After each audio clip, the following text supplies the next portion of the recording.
cuacanya enak, tapi karena dibikin takut terus imunnya turun. Itu, ini tolonglah pihak-pihak yang seperti ini, tolong hentikan. Jangan lagi berita hoax yang seperti ini disebar-sebarkan lagi. Jadi untuk Lombok Tengah pun kita juga bikin kesepakatan seluruh satgas, ya, karena bicara satgas ini kan untuk di tingkat kabupaten bupati pimpinannya. Kemudian kalau bicara wabah penyakit ditempatkan dengan impres adalah keputusan presiden bahwa ini bencana non alam, berarti di BPBD. Iya. Dalam hal penanganan perda, penegakan perda berarti bicara Satpol PP. Iya. Jadi dalam hal ini Dandim dan saya, yaitu Kodim dan Polres, kami ini mendukung pemerintah daerah, gitu loh. Tapi seolah-olah sekarang ini resistennya kan antara TNI Polri ini yang ini kan. Nah itu Pak. Jadi terkait masalah tadi itu, ya makanya contoh selain kalau tutup, larinya kemana sih orang beli rokok? Ini mana? Kan itu. Nah ini yang kami juga berikan kelonggaran, kafe, kadang-kadang itu. Dan sore ini, meskipun itu jam 8, jam 9 baru kita lakukan, kita cek. Ada yang tertib, ada juga yang bandel. Kan itu. Kita lewat, kita selalu himbau, dia kursinya udah dinaikkan, kita pulang terima tamu lagi. Nah ini loh, kesadaran seperti itu. Nah ini yang saya minta kerjasama seluruh masyarakat. Kita juga nggak ingin Pak, ekonomi Lombok Tengah ini hanya drop segala macam. Nah makanya tadi itu, ya berharap jangan sampai kita turun level. Nah gitu. Nah turun level ketiga, level keempat dengan PPKM darurat. Tidak, ini butuh kerjasama semua. Kalau karena bisa, lain zona kan aturannya. Itu loh Mbak. Makanya kita berupaya maksimal pun sekuat tenaga. Gitu, pagi siang malam. Nah itu untuk masyarakat ini. Tapi yang kita perjuangkan, kita dukung juga harus paham. Gitu loh. Sama-sama kita bergandengan tangan, sama sekarang nggak boleh bergandengan tangan. Sama-sama kita merapatkan barisan juga nggak boleh sekarang, mana kan itu kan? Sama-sama kita berupaya berikhtiar kan gitu. Sama-sama kita berupaya dan berikhtiar kan gitu untuk pandemi ini ya segera berlalu. Tapi ada yang menarik juga nih Pak Dani dan juga Pak Kapolres, TNI Polri juga ikut memberikan bantuan gitu ya selama PPKM ini. Nah itu bagaimana kalau dari jajaran Kodim itu bagaimana bantuannya? Baik itu sumber anggarannya, apakah itu sesuai dengan instruksi dari atasan atau apa itu? Ya sebenarnya kan kita ini tidak terlepas dari nilai-nilai kemanusiaan sebenarnya. Bagaimana kita melihat kondisi apapun, bukan baru kali ini kan ya, masalah bantuan baik dari TNI, Polri. Ya.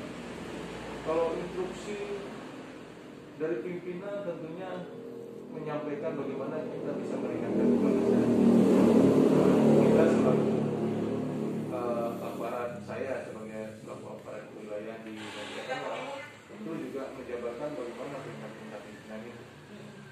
Nah dengan kondisi seperti ini mungkin sedikit yang bisa kita berikan kepada masyarakat untuk membantu, khususnya masyarakat yang memang sedang terpapar COVID-19 yang dengan kondisi yang mungkin perlu kita untuk memberikan bantuan. Itu saya rasa bukan baru kali ini lah kalau hal seperti itu. Kalau dibilang sumbernya dari mana, ya kembali lagi ke kemanusiaan. Dari rakyat untuk rakyat. Ya gitu. betul. Kalau dari kepolisian terkait dengan bantuan tadi Pak Kapolres, Tadi Mbak Maya kan nanyakan apakah ada instruksi dari apa? Jelas ada. Siapa yang datang? Allah Subhanahu Wa Taala itu namanya. Oh iya. Di Al-Quran diatur, di Injil diatur, di kitab agama apapun diatur itu. Iya kan? Itu dari atas siapa? Allah Subhanahu Wa Taala. Nah itu, kalau wujud bantuannya ada dari pusat. Yang itu ada dari pusat yang kita menyalurkan. Tapi juga ada juga yang swadaya Polres Lombok Tengah sendiri. Ya toh, dari kita coba ketuk hati para dermawan. Selain personel kita pasti para dermawan, kemudian dari perusahaan-perusahaan HCSR, paling enggak bantulah masyarakat sekitarmu. Kan gitu. Dari anggota pasti, karena kita ada Jumat Berkah,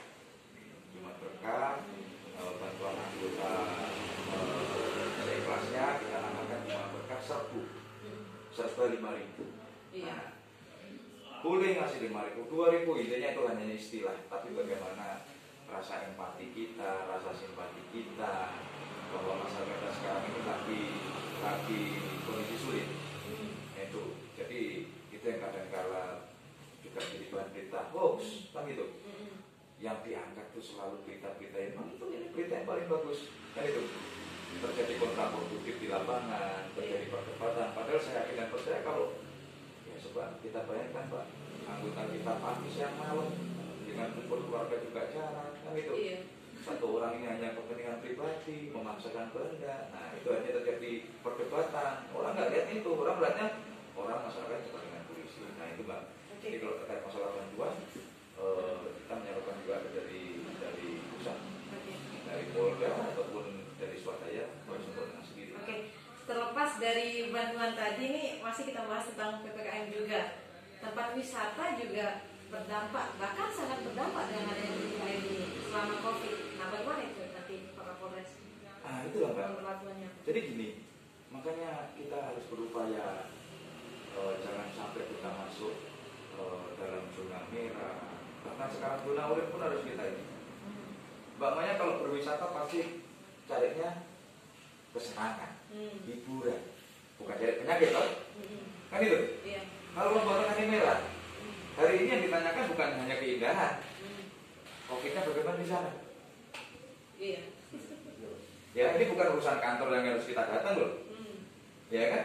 Jangan sampai nanti kita tidak jadi pilihan di Lombok Tengah, Lombok, NTB, hanya karena kita tidak mampu menangani COVID, karena kita tidak kompak untuk menyelesaikan COVID ini.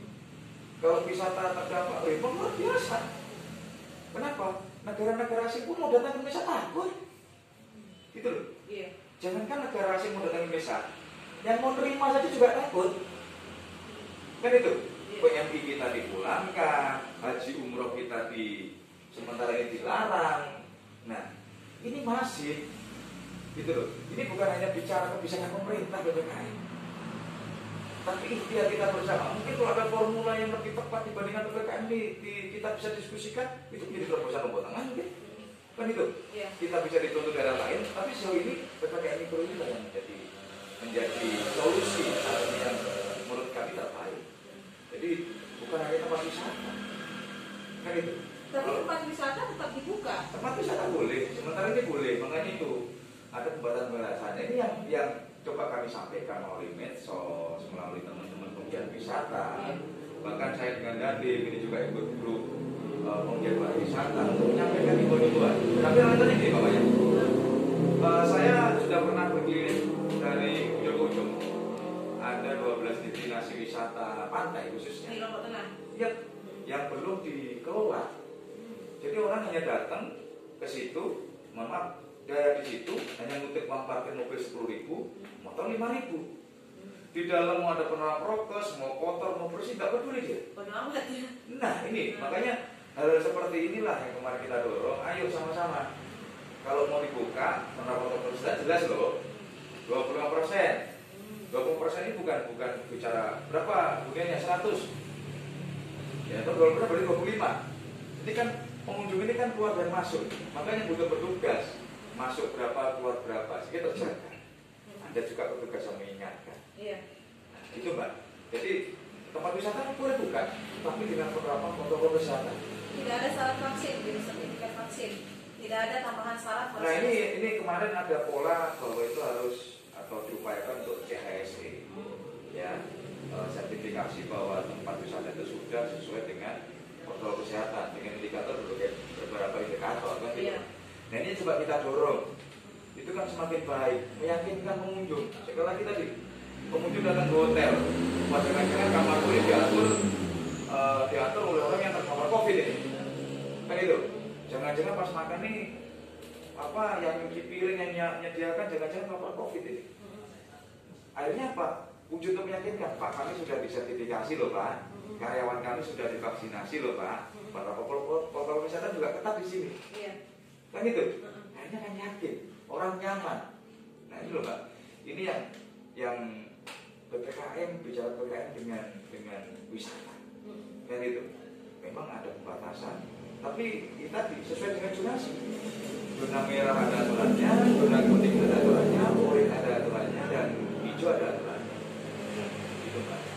Oke, Pak Dandim, dengan dibukanya tempat wisata di selama PPKM Mikro ini kan tentu jangankan untuk diam-diam gitu ya masuk ke tempat wisata masyarakat kita ini, bahkan untuk memprofitkan pasien, membuat sertifikat pasien mereka berani. Nah itu bagaimana nanti bentuk pengawasan kita di tempat wisata itu, Pak Dandim? Tadi menindaklanjuti yang disampaikan Pak Kapolres terkait dengan tempat wisata kan sudah jelas aturannya. Berapa persen yang harus ada di situ, dari jumlah kapasitas berapa. Cuman saya berpesan sedikit, ya. Wisata itu bisa maju di kala pandemi ini. Salah satunya adalah indikator daripada berapa Kapasitas tadi. berapa orang yang meninggal akibat COVID di wilayah itu. Tadi sudah disampaikan oleh Kapolres. Gimana tamu mau datang? Kemarin Dandim pun sudah menyampaikan juga kan. Iya. Gimana tamu mau datang kalau kita masuk kepada zona merah atau mungkin yang tingkat kematian COVID-nya tinggi. Karena orang, apalagi orang-orang mancanegara, dia datang pasti akan melihat dulu saat ini. Dia mau masuk satu wilayah, dia akan melihat data itu. Nah, kalau saat ini saja misalkan COVID kita atau jumlah terkonfirmasi positifnya tinggi, kemudian tingkat meninggalnya juga tinggi, otomatis juga tidak akan ada orang yang akan datang ke tempat wisata. Nah ini yang perlu kita himbau juga kepada teman-teman di penggiat pariwisata, juga sama-sama kita bekerja bersama-sama untuk tetap menjaga apa yang sudah disampaikan oleh pemerintah dalam hal ini, pembatasan berapa orang yang harus ini. Jangan kita berpikir dengan meraih keuntungan sebanyak-banyaknya justru malah akan merugikan ke depannya, kan gitu. Iya. Nah itulah yang perlu kita himbau juga kepada teman-teman di penggiat pariwisata. Oke, kembali ke COVID-19 Pak Dandim. Kalau dari jajaran TNI sendiri sejauh ini banyak juga kan, kalau di luar sana kita banyak ketahui banyak juga jajaran personil TNI yang positif COVID-19. Itu bagaimana kalau di Lombok Tengah? Kalau di tempat kami sendiri sama dengan Pak Kapolres juga, bagaimana penanganan kita terhadap keluarga besar kita, baik itu anggota kita sendiri ataupun keluarganya. Saat ini kami sudah menyiapkan juga tempat-tempat isolasi khusus untuk anggota, khususnya anggota-anggota yang bergejala ringan atau anggota yang memang tanpa gejala.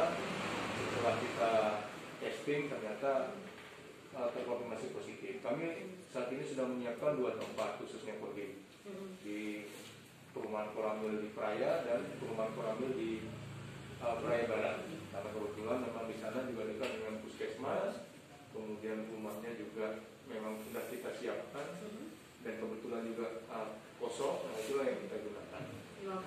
Dan saat ini ada pasien kami di situ. Itu tetap terkontrol ya? Terkontrol. Kontrol karena kita juga punya tenaga kesehatan yang saat mengecek. Kemudian kemarin juga sudah kita lakukan swab lagi di RSAD dan hasilnya ternyata masih ada beberapa yang positif. Oke. Kalau di kepolisian sendiri bagaimana untuk personil kita yang terkonfirmasi positif Pak Kapolres? Sama Pak. Jadi kita ada isolasi terpadu, ada isolasi mandiri. Ini kan dilihat dari berbagai macam gejalanya. Kalau dia mendekati sembuh lebih dari 10 hari, kemudian dia sendiri kita melakukan isolasi mandiri. Kalau ada gejala berat, kita langsung rujuk dia ke RS Bayangkara atau ke kepolisian yang punya rumah sakit ini, RS Bayangkara untuk ditangani. Tapi syukur alhamdulillah beberapa personil yang kemarin terkonfirmasi positif, kita lihat memang ada perbedaan antara yang sudah divaksin dan belum. Saya lihat kalau yang sudah divaksin rata-rata OTG tanpa gejala, nggak terasa kalau dia ini rasa masih ada, penciuman masih ada. Tapi begitu kita kemarin coba lakukan swab reaktif dan kita bisa juga ada juga yang positif. Nah, ini yang apa langkah-langkah ini juga karena bagaimanapun juga TNI dan Polri kan kita bersama dengan masyarakat ya. Kita nggak ingin membahayakan masyarakat dengan abai dengan kondisi anggota kita, karena kita berinteraksi terus dengan masyarakat ini. Iya. Nah itu yang sebagai upaya kita untuk mencegah kalau penanganannya tadi itu ada terpadu, kemudian ada isolasi mandiri di rumah masing-masing. Kalau memang sudah lewat dari 10 hari, kemudian yang kondisi sedang dan berat itu kita rujuk ke rumah sakit Bayangkara. Oke, baik. Pak Kapolres dan juga Pak Dandim, nggak terasa memang kalau diskusi terkait PPKM kemudian COVID-19 ini nggak ada habis-habisnya gitu ya. Jadi TNI Polri di sini banyak sekali catatan-catatan, kemudian langkah-langkah semuanya telah dilakukan, baik itu sosialisasi bahkan hingga pengawasan. Nah, di sesi terakhir ini mungkin closing statement dari kedua narasumber. Terlebih dahulu saya mulai dari Pak Dandim. Silakan Pak Dandim, mungkin apa yang ingin disampaikan kepada masyarakat kita gitu.